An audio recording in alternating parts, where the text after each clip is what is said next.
waxaa loo baahan yahay garawsha loo baahan yahay in wixii xumaa u dhacay la iska cafiyo wax alla wixii chapter madow ahaa oo taariikhdeena galay inaan saxno macnaheedu waxay tahay dhibkaas ka dhacay waqooyi inaan cudurdaar aan ka sameeyno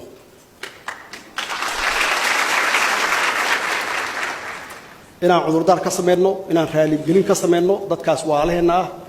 intii dhimatay iyo intii dhaawacantay aan raahno taariikh xun bay ahayd wixii dhacay waa waxaan soo marnay runtii wixii halkaas ka dhacayna wixii ka dambeeyay koonfur oo waqooyi ku duusha ma ahayn wax qabiil ku salaysan ma ahayn waxay ahayd system dawli ah oo markaas jiray anigoo madaxweynihii qaranka ah inaan cudurdaar ka sameeyo oo raali gelintaas aan gaarsiino walaalaheen reer waqooyi idinkana ila qaadataan